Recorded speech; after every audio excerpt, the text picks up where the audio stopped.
सबको जय मसीह की। आइए हम भजन संहिता 1 पढ़ें।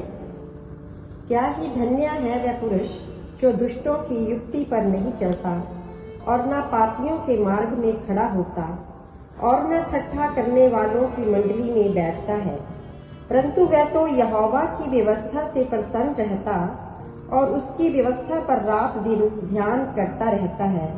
वो उस वृक्ष के समान है जो बहती नालियों के किनारे लगाया गया है और अपनी ऋतु में फलता है और जिसके पत्ते कभी नहीं मुरझाते। इसलिए जो कुछ वह पुरुष करे वह सफल होता है। दुष्ट लोग ऐसे नहीं होते, वे उस भूसी के समान होते हैं जो पवन से उड़ाई जाती है। इस कारण दुष्ट लोग अदालत में स्थिर न रह सकेंगे और न पापी धर्मियों की मंडली में ठहरेंगे, क्योंकि यहोवा धर्मियों का मार्ग जानता है, परंतु दुष्टों का मार्ग नष्ट हो जाएगा। ये परमेश्वर का वचन है, इसके पढ़े और सुने जाने पर आशीष हो। आमीन। मैं आपका ध्यान वचन 1 और 2 की तरफ लेकर जाना चाहती हूँ।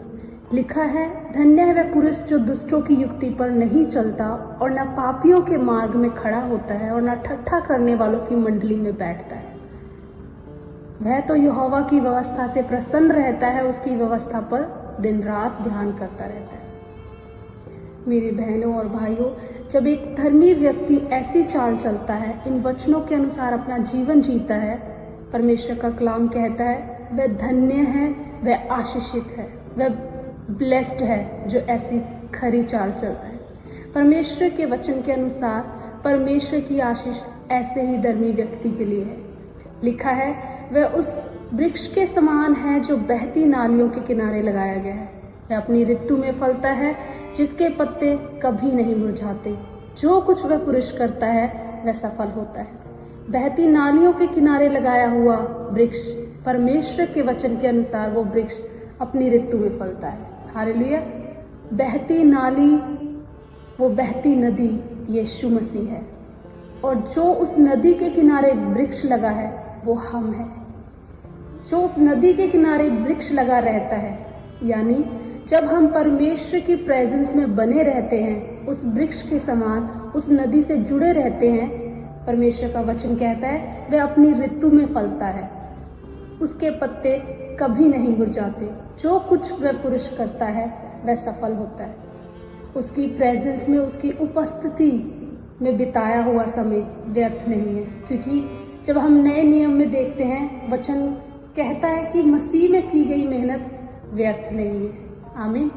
जो व्यक्ति वचन 1 और 2 के अनुसार ऐसी ही चाल चलता है, वो ऐसी ही आशीष पाएगा। वो अपनी ऋतु में फलेगा, फूलेगा, वह कभी मुरझाएगा नहीं, उसके पत्ते कभी मुरझाएंगे नहीं। हालेलुया। क्योंकि जब हम वचन में देखते हैं, भजनकार एक जगह कहता है कि धर्मियों की जड़ हरी भरी रहती है, वे हरे पत्ते के समान लहलहाते रहेंगे। सूखापन उनका हिस्सा न होगा, हरियाली उनका हिस्सा होगा, आनंद उनका हिस्सा होगा, शांति उनका हिस्सा होगा। हालेलुया। और जो कुछ भी वो पुरुष करेगा, यानी जिस भी काम में वो हाथ लगाएगा, यूसुफ के समान परमेश्वर उसे सफलता देगा। आमीन। क्योंकि परमेश्वर के वचन में लिखा है, जब हम भजन संहिता 84 उसकी 11 वर्ष में पढ़ते हैं, जो लोग खरी चाल चलते हैं उनसे वह कोई अच्छी वस्तु रखना छोड़ेगा। सो उन अच्छी वस्तुओं के आप हकदार हैं जो खुदा ने अपने खरी चाल चलने वालों के लिए रखी हुई है। एक वृक्ष के समान उस नदी से, यानी यीशु मसीह से जुड़े रहे, उसमें बने रहे। मेरे प्रियो, परमेश्वर अपने समय में आपको ब्लेस करेगा। आमीन। इस वचन के द्वारा प्रभु आप सभी को ब्लेस करे। जय मसीह।